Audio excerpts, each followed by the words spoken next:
And we're back. Happy Monday, everybody. Hello, Ruth from Kentucky.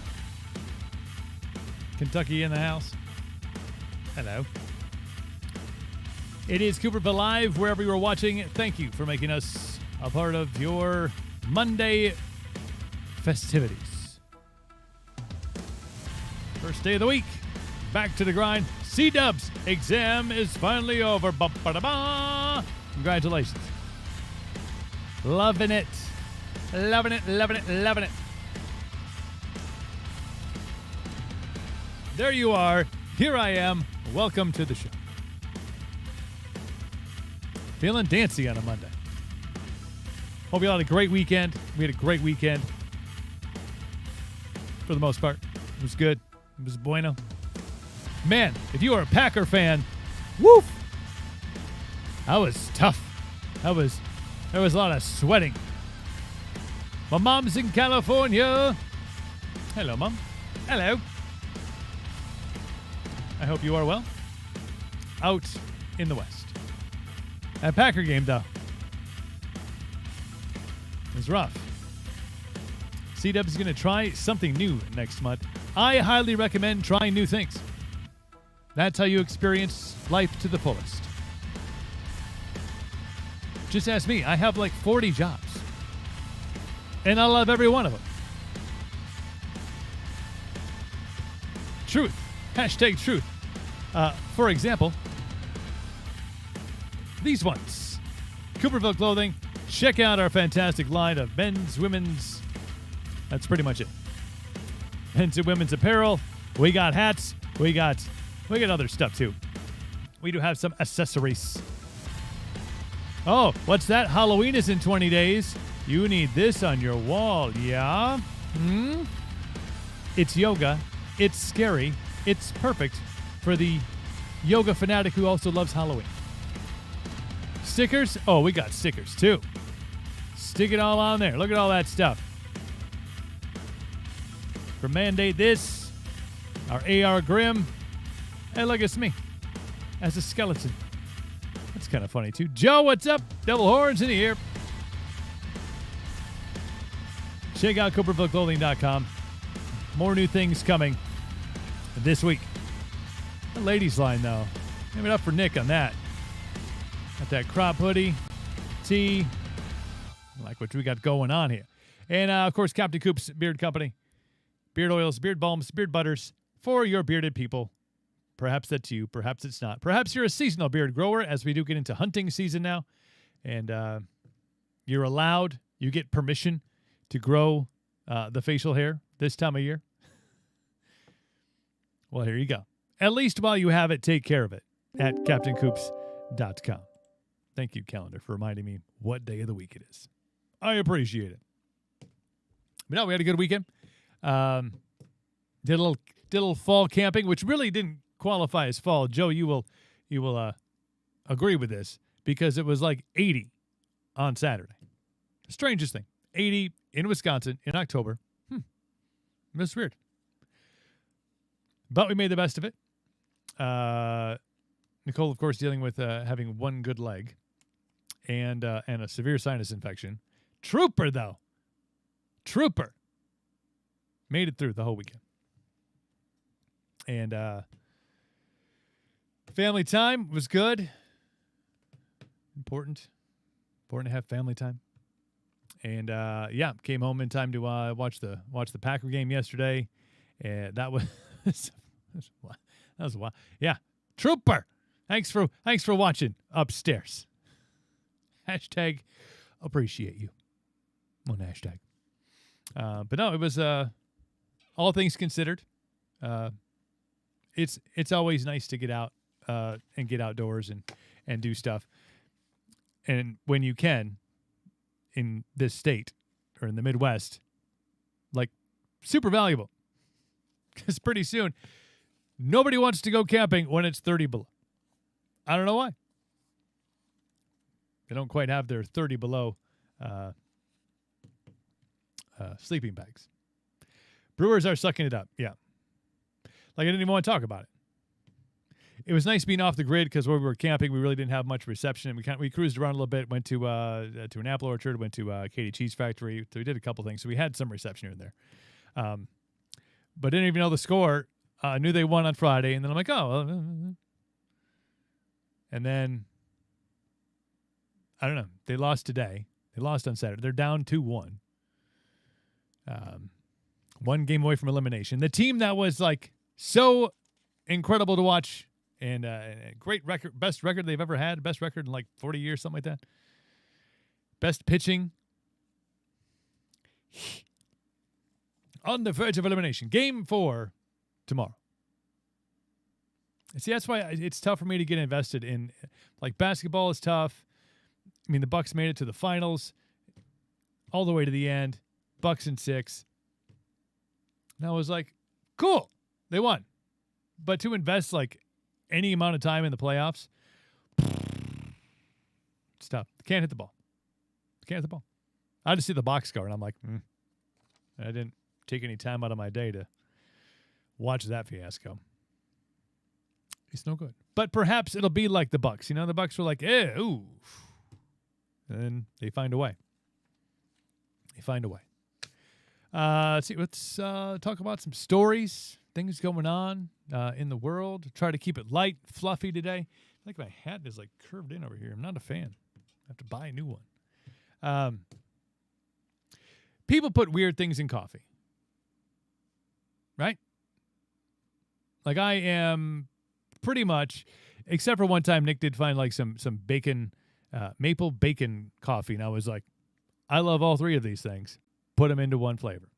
And it was good. It was a refresher. But most of the time, it's just straight, like, medium roast coffee. That's my jam. When I get wild and I want to be smart and I can afford it, I'll do a bulletproof. You know, and you put, like, the collagen in and you put, you know, the ghee and like the, what is it? Some sort of oil, like coconut oil. Like, I'll do that. Gets the brain firing right away in the morning. I will. But people put all sorts of stuff into coffee. You got your creamers, and you got your sugars, and you got your shots of other crap. Bunch of stuff. And I'm cool with it. I'm not here to judge. I mean, unless you drink decaf coffee, then we should talk. Really like the taste of coffee, not the effects. I'm like, no, that's not how it works. But I digress. I understand. Some people have a caffeine thing. But the internet was ablaze over the course of the weekend as Hellmann's Mayonnaise on Twitter. The tweet was, put mayo in your coffee.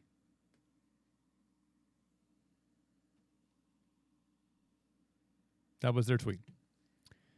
And apparently they claimed that they were being serious about it, saying that it's called having a sophisticated palate, which prompted a bunch of idiots to put mayonnaise in their coffee. Now, mayonnaise is already very divisive. Some people were like, bad. Some people put mayonnaise on everything. Now, that line is a little more fuzzy because people were putting mayonnaise in their coffee. This is a part of a larger problem, in my humble opinion. And that problem is people need to stop listening to stupid shit. Or at least be able to realize that, perhaps, even though Hellmann's Mayo, who people follow on Twitter, I'm sure for comic relief and great recipes, decided that, well, if Hellmann's Mayonnaise says I should put mayonnaise in my coffee, I should do so. That's the problem. Listening to what big brands have to tell you to do, not using any sense of logic in your brain at all. And of course you had people on the internet that were like, ooh, this is delicious. This is the best thing ever.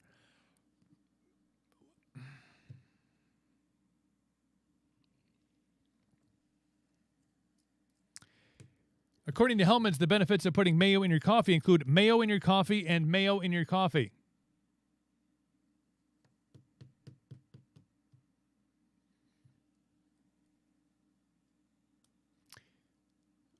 I find that if this trend picks up speed, you know what I'm saying?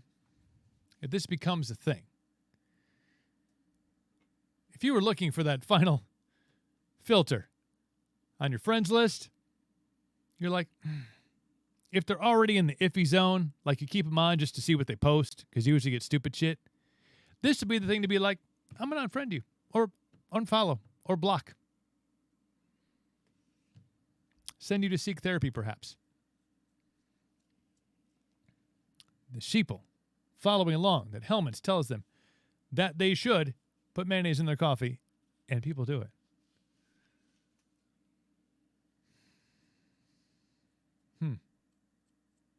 Strange. Ever get woken up in the middle of the night? Happens.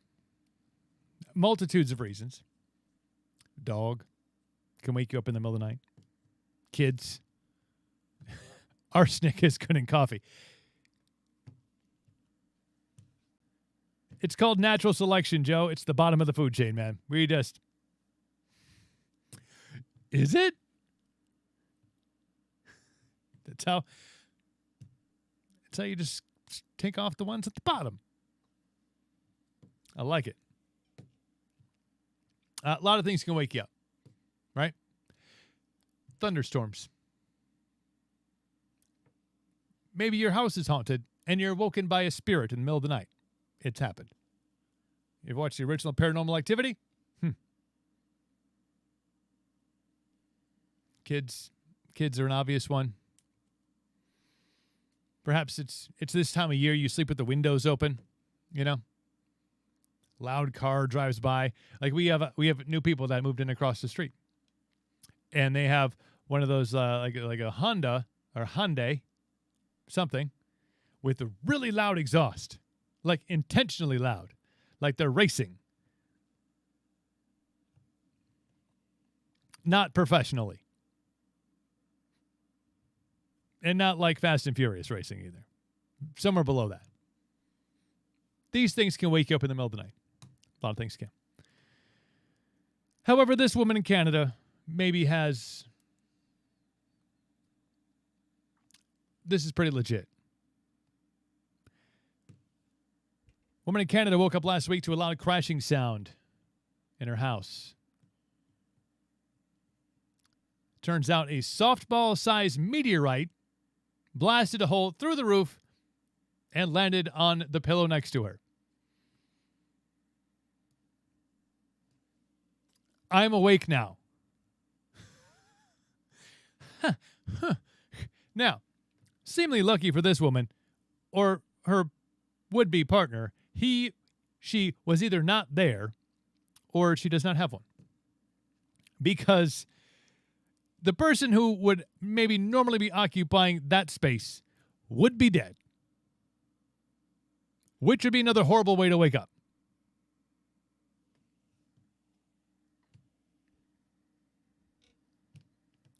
Meteorite crashing through your roof, landing on the pillow next to you.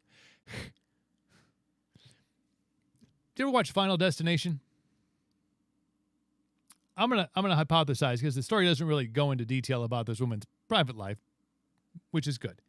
So let's just say, theoretically, she's a single gal. When you're single, you can use the whole bed, right? You can sleep on this side one night, the middle, wherever. Crossways, upside down. You can sleep on the couch, wherever you want. Let's say this woman normally sleeps on the right-hand side, but this night, or some moment throughout the course of that night, she decided to roll over, and that meteorite came flying through where she could have been.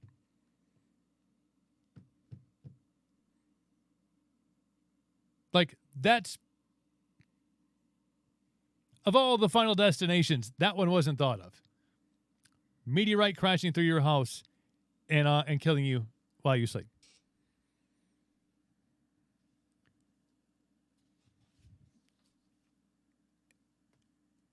I would keep watchful eyes on her.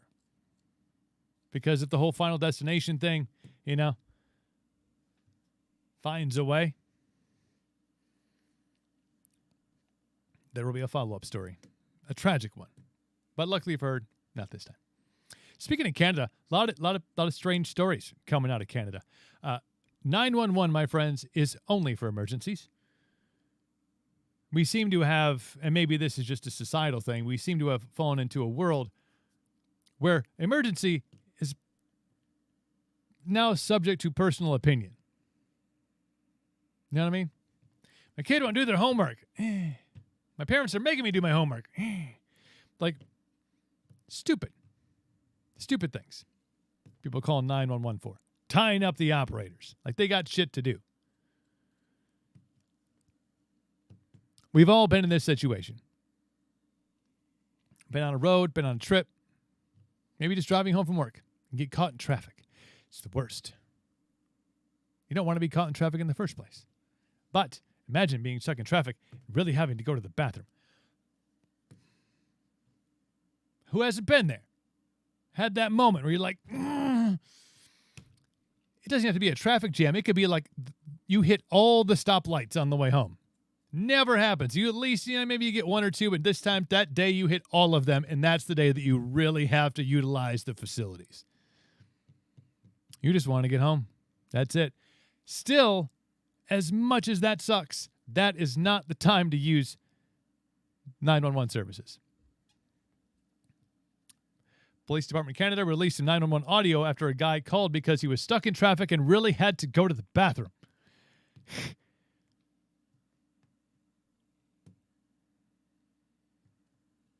C-Dub says, my brother uses the police number to call the police because I won't help him do something dumb.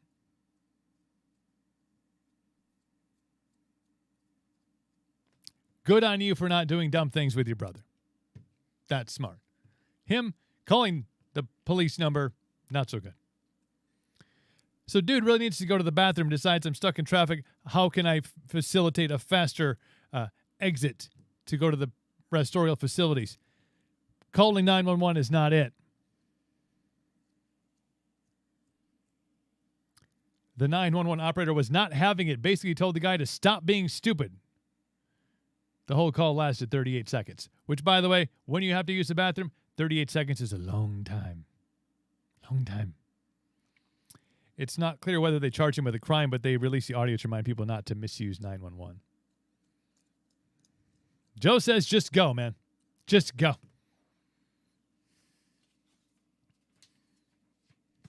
Doesn't state if he just had to go one or two. Because, one, nature finds a way. It's illegal in Malaysia to call the police if not an emergency. I think it's illegal here too.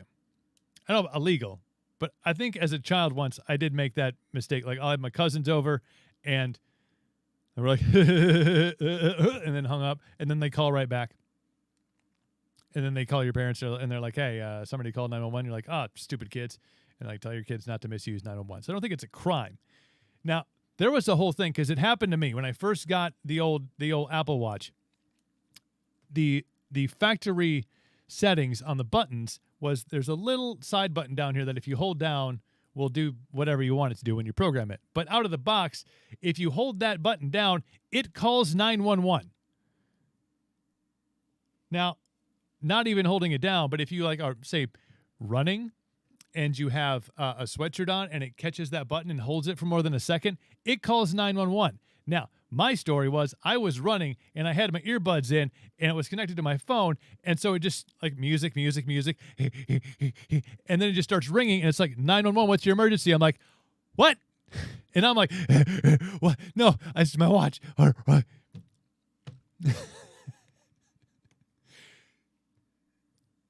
Now, luckily, after I caught my breath and spoke to the 911 operator, I was like, I'm sorry, I think it's a setting on my watch. She's like, we've been getting at least 20 calls like this every day.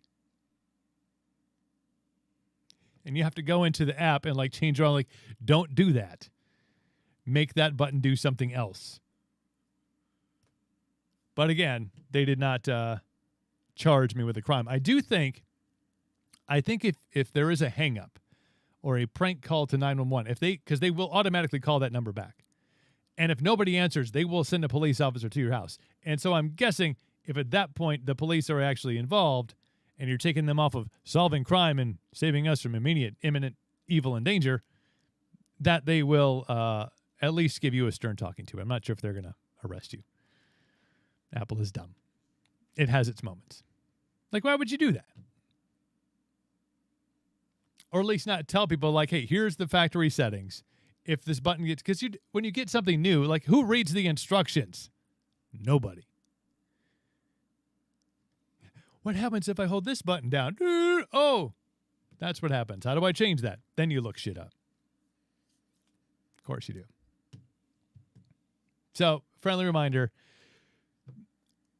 like Joe says, just do it. Just go.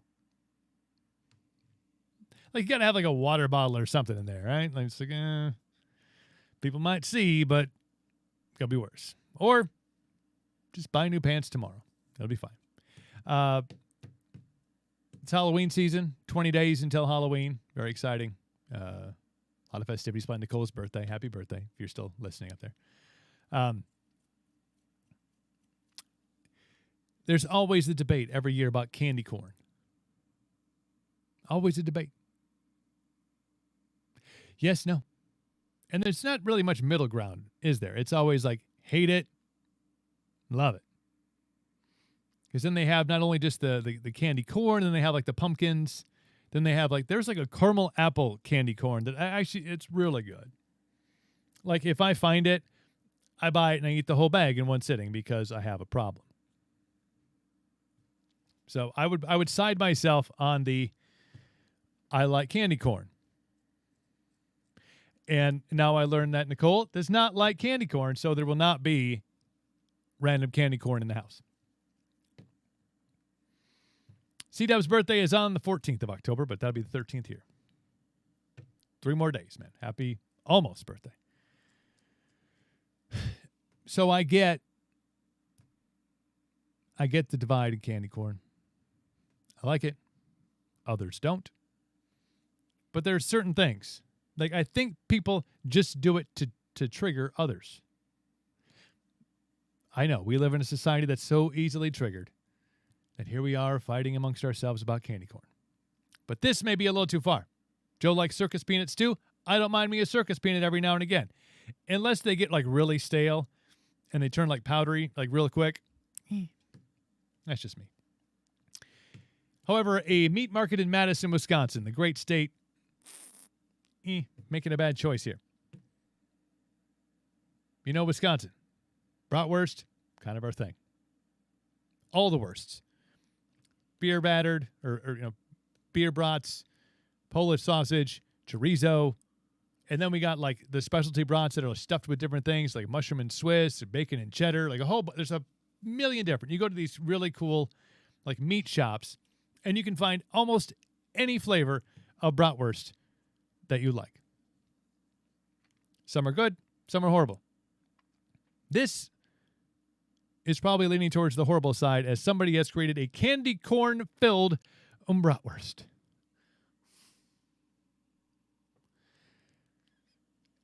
Usually when you have multiples of favorite things, they seem like they'd be good together. This is not the case. They are called Spooktoberfest brats, filled with candy corn, and the mix also includes beer. They are described as slightly sweet and, quote, not scary at all.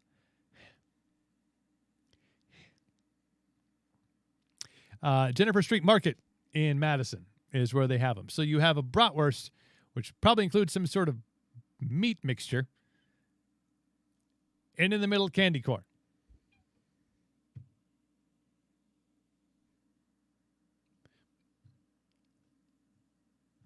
Like, there are things that I'm like, but I'll try it just for like the sake of trying it. Usually that involves like things that are hot. Like I don't know, I'll try it.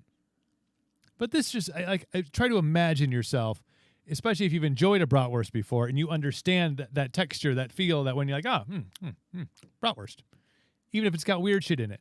But this is going to have like a melted plasticky candy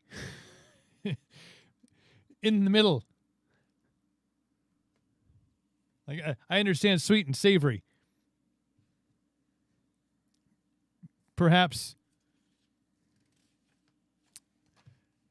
I'll pass. But now I'm not going to make a special trip. I'm not driving to Madison to pick these brats up. I'm not encouraging any other local shops to try to fandangle these things together. But if for some strange reason one of them ended up in my house, I'd probably try it. See, Joe's on board. Like, you know it's going to be horrible. It's the same thing people do when they taste something that's bad. They're like, these are horrible. Try them.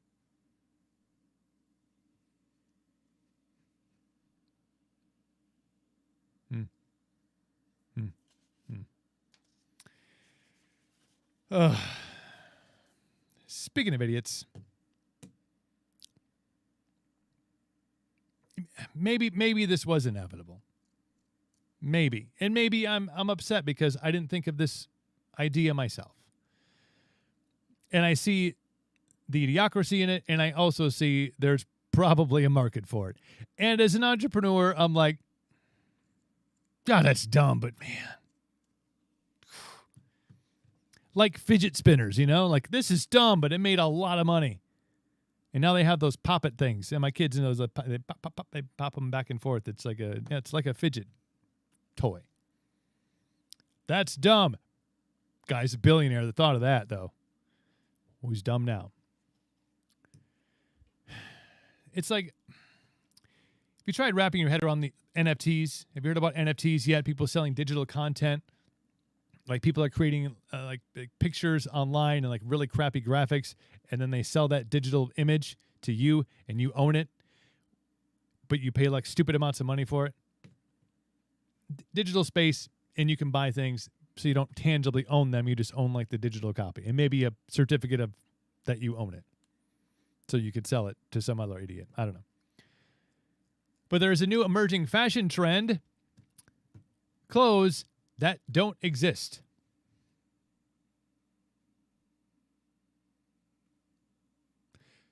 Clothing that is not really clothing. Follow me on this. Apparently, there are stores online that sell digital clothing that can be photoshopped on your body for your social media posts. Cool, really cool looking hoodie. Oh, for $10, you can buy a picture of that hoodie, and then you can Photoshop it onto yourself and then put it into the picture that you want to share on social media. Shit you not, it's a real thing. Really like these pants, man. $20. And you can have a digital picture of those pants to Photoshop onto your body and put into a picture and then post on social media. You can also buy customized fake clothes for your avatars on all of your social platforms. So if you have like a cartoonish avatar, or you use like a Bitmoji or something, custom clothing that you pay for that's not real to Photoshop onto your avatar.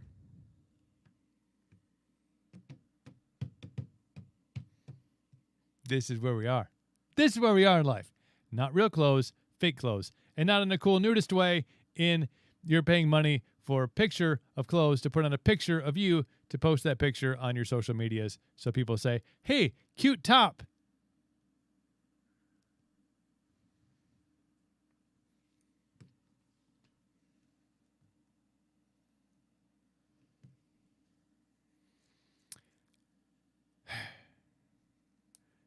The prices at one store range from $25 hats to hundreds of dollars for a dress. I lowballed with the $10 hoodie and the $20 pants. Basically, that's the same as real clothes.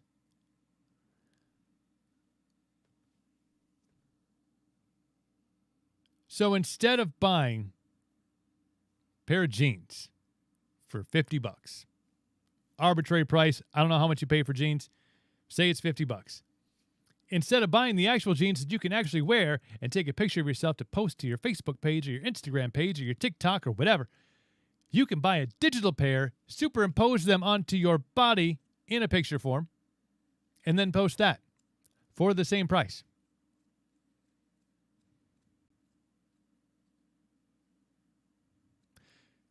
While I admit it's really stupid from a logical standpoint of, wait, I could just buy this hat for $25, have it delivered to my house in probably 3 days, have it, and if I wanted it in a picture, I could wear the hat. I could download a picture of it for the same price and then superimpose it onto my head and pose that picture, yet never really have the article of clothing. It's stupid, but people are doing it. People are paying $100 for a picture of a dress to put on themselves.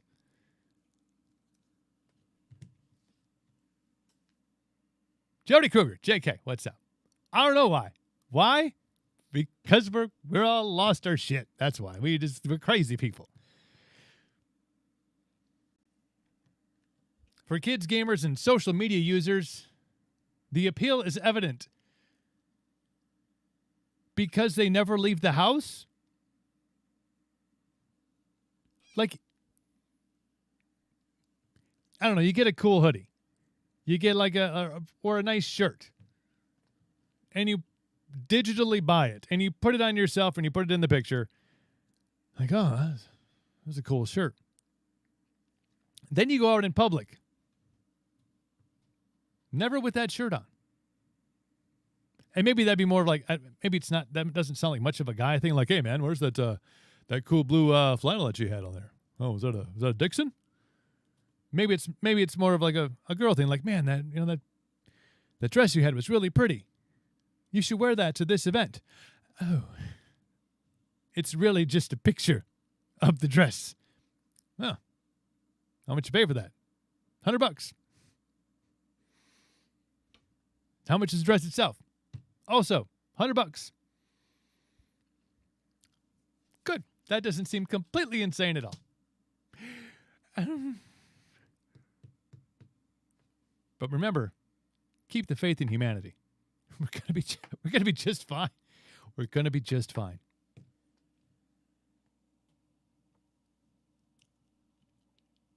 I don't think we're gonna be good.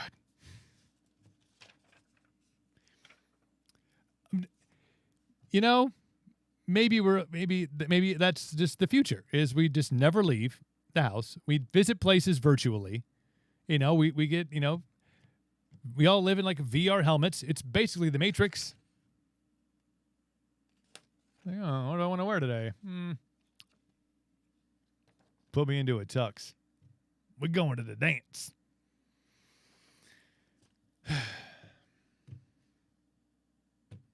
Again, really stupid. Somebody's making a shitload of money off of that, though. And it ain't me. And it ain't you. Do you know why? Because we don't think of stupid shit. Maybe we do, and we're like, nobody's going to buy that. And then somebody does, you're like, oh, yeah. Idiots are everywhere. Idiots are all around us. I'm going to leave you with this story because I love myself a glass half full fella. Love a little optimism. Little bit of perspective. All wrapped nice and tight into one package. I mean, this is epic glass half full stuff right here. A guy from the Solomon Islands, which I do not know where they are, but it sounds warm. Let's go with that. These two men were rescued last Saturday after the guy and his friend got lost at sea. Sounds horrible, right? Lost at sea for almost a month. 29 days, lost at sea. And they were just rescued on Saturday. Like the shit they make movies out of, like Survived at Sea, or mini docs, or stuff that's on Discovery Plus. Like, wow, no food, no water, you know, hot blazing sun. Huh. Peace, Joe. Peace. So this guy and his friend survive hellish conditions probably near death. Had to be carted off the boat. Both men barely survived. What does the guy say? What does the main guy say? He says, it was a nice break from the pandemic. That's his response. The guy was stuck at sea, lost at sea for a month. And his thing is, well, it was sure nice to get away from this bullshit for a while. I mean, nobody has that kind of optimism. No, sir. Near death, carried off the boat. An amazing feat that they survived. He's like, well, yeah, it sucked. But it was better than dealing with the pandemic bullshit for a month. That's my, like, how bad is it? Well, compared to being stuck at sea, lost at sea, near death for a month, it's about, that was better. Yeah, the almost dying part. That was better than dealing with the pandemic bullshit. Come on now. This is where we are as a society. Well, kudos to him. Kudos to him for his optimism, and perhaps an eye-opener for the rest of us to go, wow, it's bad. We need to flip the script on this, because that guy nearly died, and he was like, well, it was better that than dealing with all of you. I love it. Thank you all for cranking it up today on the show. I appreciate it. We're back on Wednesday, and it'll be great. And I hope you join us. Until then, peace. Have a great night. And remember, being lost at sea for a month, better than dealing with this shit. It is better than dealing with, apparently, always. The links, and we out.